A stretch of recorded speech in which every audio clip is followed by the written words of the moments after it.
membre de la cellule info d'experts de Bourse Direct. Valentin, Bitcoin sous les 19 000 $ à nouveau aujourd'hui. Sous les 19 000. Après, on n'a pas que du négatif. Donc, comme l'intervenant précédent, je vais souligner le fait quand même qu'on est dans un sentiment de peur globale et d'incertitude à son paroxysme quand même. On a un VIX assez plus haut à 32, un CNN Index pareil en extrême tir à 16.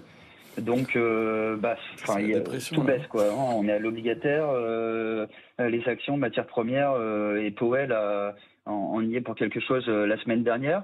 Malgré tout, sur le marché des cryptos, on a quand même une résilience qui s'affirme, alors qu'on était plutôt dans le sens, encore une fois, du Nasdaq. On était très corrélés, et là, c'est vrai que ça résiste quand même pas mal.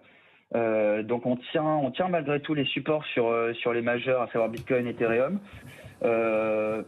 Et comme encore une fois, on peut anticiper un léger rebond dans ce marché qui a une tendance clairement baissière et à la limite presque de la panique, mais ça tient sur ce marché-là.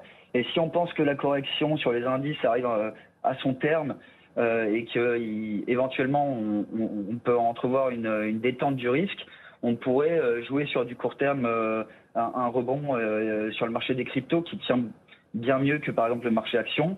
Et pour le cas du Bitcoin, où toute la journée on était autour de 19 000 $, on pourrait se fixer un premier objectif à 20 500. Si on les dépasse, ce qui deviendrait quand même un fort signal d'achat.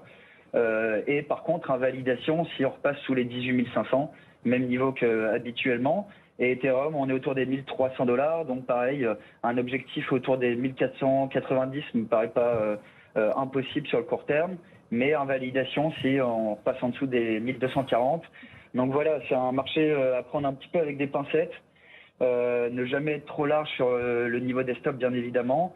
Et puis voilà, on va quand même essayer de croiser les doigts pour que ce marché devienne plus positif de manière générale. Merci beaucoup.